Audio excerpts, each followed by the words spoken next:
तो हेलो मेरे दोस्तों, कैसे हो? मैं हूं राजवीर और आप देख रहे हो मेरे यूट्यूब चैनल AR दोस्तों। भाई आपको पता है कि आपके पास जो स्कूटी है उसका पूरा साइलेंसर डलवाने की जरूरत नहीं पड़ती है। वो क्यों, मैं आपको बता रहा हूं। क्यों मैं आपको बताऊंगा इस वीडियो के अंदर, पूरा कंप्लीट डिटेल दूंगा साइलेंसर से रिलेटेड। स्कूटी वाले भैया को लेकर, अगर आपको स्कूटी वाले हो तो आपको पूरी वीडियो समझ में आने वाली है और आपके कुछ पैसे बचने वाले भी हैं। तो कैसे कैसे करके आपको समझना है और कैसे कैसे सिचुएशन में आपको साइलेंसर पाइप को चेंज करना है। देखो, जो साइलेंसर होता है ना, स्कूटी का साइलेंसर, वो दो पार्ट में होता है। ठीक है, पहला तो बैंड पाइप होता है और दूसरा होता है रियर, हमारी ढोलकी जिसे कहते हैं। जो मेन जो होता है ना, मेन पार्ट, वो होता है पीछे का ढोलकी। ठीक है, अब अगर मान के चलो आपके पास, देखो यार, स्कूटी में सबसे ज्यादा जो शिकायत आती है वो किस में आती है? सबसे ज्यादा शिकायत आती है जुपिटर गाड़ी में। आप मुझे कमेंट करके बताना, क्या आपके पास एक जुपिटर गाड़ी है? अगर है तो क्या आपके छोटे से ब्रेकर की वजह से भी साइलेंसर पाइप पिचक जाता है? क्योंकि मैंने नोटिस किया है, मेरे पास ज्यादातर जो गाड़ी मेरी वर्कशॉप में आती है, स्कूटी, जुपिटर, उनके पाइप हमेशा पिचके हुए रहते हैं, हमेशा पिचके हुए रहते हैं। ठीक है, तो ये चीज मुझे कमेंट करके बताना।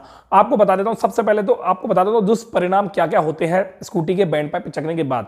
देखो, जैसे मान के चलो मैं हूं, ठीक है, अब कॉमन सी बात है, मैं आपको बोल रहा हूं तो मेरे मुंह से हवा निकल रही है प्रॉपर तरीके से, जब मैं बोल रहा हूं हवा निकल रही है। ठीक है, तो ऐसे ही जब हमारी गाड़ी स्टार्ट होती है तो स्टार्ट होने के बाद जो इंजन प्रेशर बनता है वो प्रॉपर तरीके से रिलीज होना चाहिए।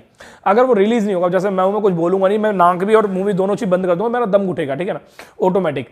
तो ऐसे ही बाइक होती है, और सॉरी, स्कूटी होती है। अगर स्कूटी के बैंड पाइप की बात करें, वो पिचक जाए, हल्का सा दब जाए, जैसे मान लो इतना बड़ा हॉर्स का हॉल है और वो इतना पिचक जाए, इतनी लाइन हो जाए, तो वहां पे होगा क्या? सबसे पहली चीज, आपकी गाड़ी में जो क्लच हॉजिंग होता है, सॉरी, क्लच जो शू होता है, क्लच शू हो गया, ठीक है, क्लच के वेरेटर हो गया, क्लच के रूलर हो गए, ठीक है, ये जो क्लच के सामान अंदर होता है, ये आपकी गाड़ी में लोड पड़ने लगेगा। क्यों लोड पड़ने लगेगा? इसका रीजन क्या है? सबसे पहली चीज तो ये जाननी है, जब आपकी साइलेंसर वाला पाइप इतने से इतना हो जाएगा तो वहां पे एयर फ्लो जो बाहर जा रहा है वो उसकी रफ्तार धीमी हो जाएगी और वो बैक प्रेशर करेगा। और जब वो बैक प्रेशर करता है तो उसकी वजह से आपके इंजन पे लोड पड़ता है और वो सीधे क्लच पे इफेक्ट डालता है। अब जब वो क्लच पे इफेक्ट डालेगा, गाड़ी होगी एक्स्ट्रा हीट। जब एक्स्ट्रा गाड़ी हीट होगी तो आपकी क्लच की जो बेल्ट होती है वो भी कटने के चांसेस बढ़ जाएंगे। उसके अलावा आपका क्लच का रोलर भी कटेगा, क्लच वेरेटर भी कटेगा। और सबसे बड़ी बात, आप इन सब चीजों पे ध्यान नहीं देते हो।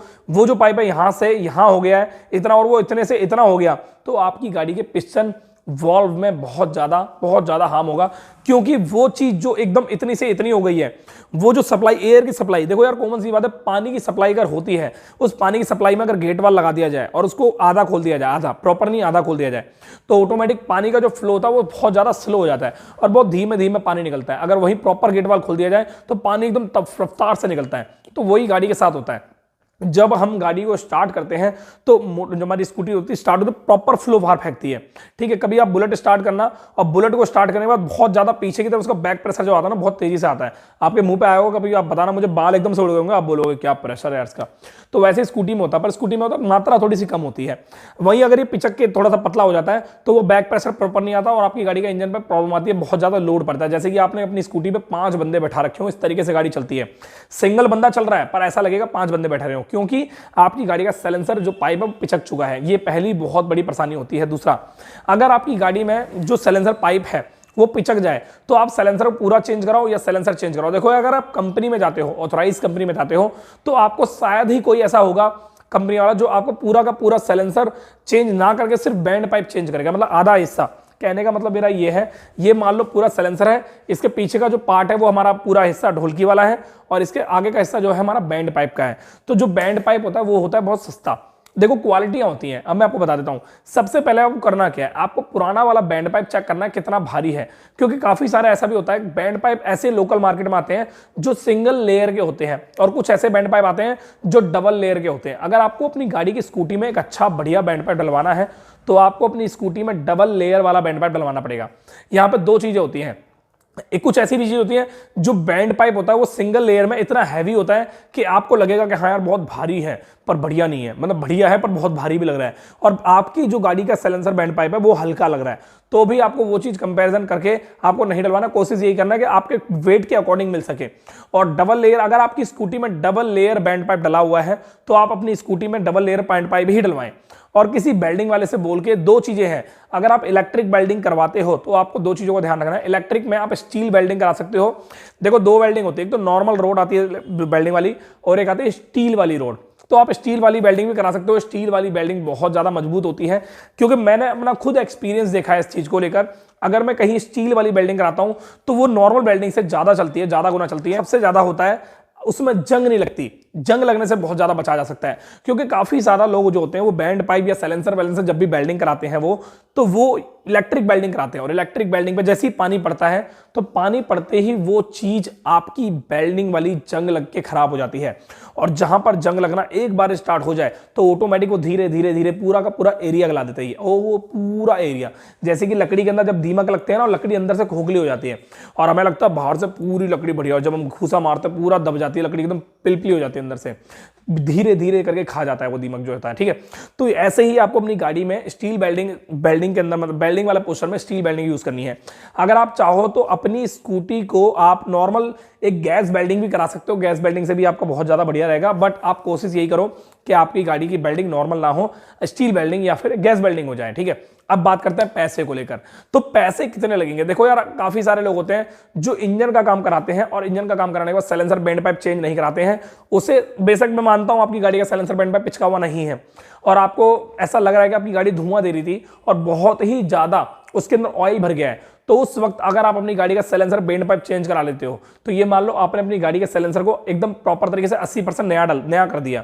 अब यहां पे बात करते हैं पीछे की ढोलकी की। देखो, ढोलकी की जो होती है उसको क्लीन करने के लिए अगर वो एक ढंग का बढ़िया वेल्डिंग वाला बंदा है जो प्रॉपर तरीके से गैस वेल्डिंग करके उसको सुखा देता है। देखो, मैं आपको बताता हूं पहली चीज क्या होती है। अगर आप साइलेंसर के अंदर से ऑयल की गंदगी को निकालना चाहते हो तो बंदा दो चीजें बताएगा, एक तो फाड़ के पूरा प्रॉपर क्लीन करना और एक होता है ऊपर से जला के क्लीन करना। यहाँ पे दो चीजें हैं। पहला बेनिफिट हमारा ये होता है, चल यार कोई बात नहीं, क्लीन हो जाता, पर एक दूसरा हमारा नुकसान ये भी होता है कि जो चीज जल रही है वो कचरा बन गई है, कचरा कार्बन बन गया है। वो कार्बन कैसे निकलेगा? जब तक वो साइलेंसर को फाड़ेगा नहीं। फाड़ने के बाद क्या होता है? फाड़ना मतलब क्या होता है? काटना, काट के उसके कचरे को निकालता है चोट मार मार के ऐसे करके। जैसे कि मान लो ये साइलेंसर है, अब यहाँ पे इस तरीके से हल्की हल्की चोट मारेगा ऐसे, जब वो कचरा होता है वो कचरा सारा का सारा वो कटी हुई पोस्चर से, कटे हुए पार्ट से वो बाहर आ जाता है ऐसे करके, सारा कचरा पपड़ी बन के निकल जाता है। थोड़ा बहुत रह जाता है वो प्रॉपर तरीके से वॉशिंग होके, मतलब धुलाई होके पूरा क्लीन हो जाता है। मेरा मतलब कहने का ये है कि हमें एक मकान को अंदर से पूरा क्लीन करना है। अगर हमें लग रहा है उस मकान के अंदर ऊपर अंदर बहुत ज्यादा ऑयल डाला हुआ है और बाहर से हमें उसका हीट कर दें, तो हीट करने से सिर्फ ऑयल जलेगा पर उसका जो कचरा है, उसका जो कार्बन है वो बाहर नहीं निकलेगा। तो उसके लिए हमें क्या करना पड़ेगा? मकान को थोड़ा सा तोड़ के एक साइड से उसके अंदर से सारी गंदगी बाहर निकाल के, कार्बन बाहर निकाल के साइड में करना पड़ेगा। उसके बाद वापस उसको दीवार को पैक करना पड़ेगा। समझ गए आप? नहीं समझे? अगर आप समझ गए हो तो कमेंट करके जरूर बताना मुझे, क्योंकि ये जो चीज होती है काफी कम लोगों को पता होती है जो मैं आपके साथ शेयर कर रहा हूं। उसके अलावा एक बहुत ज्यादा जरूरी चीज मैं आपके साथ शेयर करता हूं, पैसे को लेकर। बैंड पाइप में कितना खर्चा आता है? देखो यार, स्कूटी जुपिटर की बात की जाए तो एक 350 रुपए का भी बैंड पाइप आता है, 450 का भी बैंड पाइप आता है। बट अगर अच्छी क्वालिटी की बात की जाए तो 400-450 में आ जाते हैं, बहुत ही बढ़िया बेहतरीन क्वालिटी में। एक बात और, बैंड पाइप बहुत ही कम चांसेस है कि आपको ओरिजिनल क्वालिटी का मिले, वो आपको थर्ड पार्टी में ही जाना पड़ेगा। बट बहुत सारी ऐसी कंपनियां हैं जो बेशक मैं मानता हूं वो वेंडर, मतलब वो एक तरह से ओरिजिनल नहीं कहलाती, बट वो बहुत ही अच्छी क्वालिटी को प्रोवाइड करती है। अब मैं आपको बता देता हूं कुछ ऐसी क्वालिटी के बारे में, जैसे कि मैं नाम नहीं लूंगा किसी क्वालिटी का, नहीं तो आपको लगेगा प्रमोट कर रहा हूं मैं, ऐसा कुछ नहीं है।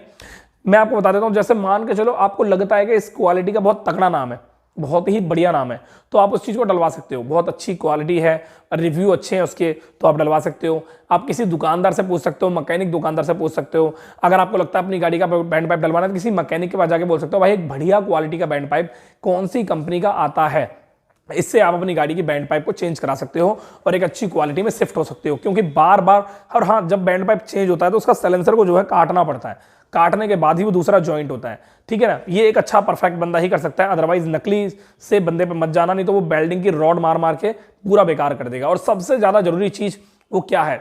बैंड पाइप में जब आप नॉर्मल वेल्डिंग कराते हो या फिर स्टील वेल्डिंग कराते हो तो एक चीज का ध्यान रखना, कभी भी बिना बैंड पाइप, मतलब बिना गाड़ी के साइलेंसर लगाए बैंड पाइप नहीं लगता। तो इसका मतलब ये कि आपकी गाड़ी में वो अर्थ वाला पोर्शन आएगा ही आएगा। तो अर्थ वाली वेल्डिंग के लिए आपको करना क्या है? सबसे पहले तो CDI के कपलर अलग कर दो। अगर आप चाहते हो एकदम सेफ वेल्डिंग हो, बढ़िया हो, CDI के जो मतलब वो फंक्शन है वो अलग कर दो। ठीक है? उसके अलावा अपनी गाड़ी के पेट्रोल टैंक को अलग कर दो, मतलब पेट्रोल टैंक वाला पोस्टर हटा दो या पेट्रोल सारा निकाल दो। ठीक है? और उसके अलावा जो पेट्रोल पाइप वाला एरिया होता है उसको पूरा देख लो, कटा हुआ तो नहीं है, कहीं से रगड़ तो नहीं रहा, कहीं से लीकेज तो नहीं है, या कहीं से कोई दिक्कत तो नहीं है। और उसके अलावा सबसे ज्यादा जरूरी चीज, बैटरी वाले माइनस या प्लस दोनों ही तारों को हटाने की कोशिश करें। अगर आप बैटरी वाले माइनस प्लस वाले वायर को हटाते हो तो आपको अपनी गाड़ी में वेल्डिंग को सेव करने का तरीका मिल जाएगा। ठीक है, ये बहुत ज्यादा खास बात थी। अब मैं क्या पूछने वाला था आपसे ये बता देता हूं, क्या बताना है आपको नीचे कमेंट करके। देखो, एक छोटी सी स्टोरी बतानी है। क्या आपके साथ कभी ऐसा हुआ है कि आपने जुपिटर गाड़ी खरीदी है और जुपिटर गाड़ी का बैंड पाइप पिचक गया हल्के से ब्रेकर से या हल्के से पत्थर से? अगर ऐसा है तो मुझे कमेंट करके बताना। और आपको लगता है कि हाँ, ये बैंड पाइप वाला जो पिचकने का पोस्चर है ये गलत है, ऐसा नहीं होना चाहिए, तो भी मुझे कमेंट करके बताना। और कौन सी स्कूटी सबसे बेस्ट आपको लगती है जिसका साइलेंसर नहीं पिचकता है, वो भी मुझे कमेंट करके बताना। बाकी उसके अलावा एक चीज और बताऊं, काफी सारे ऐसे लोग होते हैं जो मुझसे कमेंट करके पूछते हैं कि बढ़िया स्कूटी बताओ मुझे, बढ़िया स्कूटी है कौन सी, तो आप खुद ही कमेंट करके मैनेज कर लेगा ना। बाकी मिलते हैं नेक्स्ट वीडियो में। Thank you so much and bye bye, take care.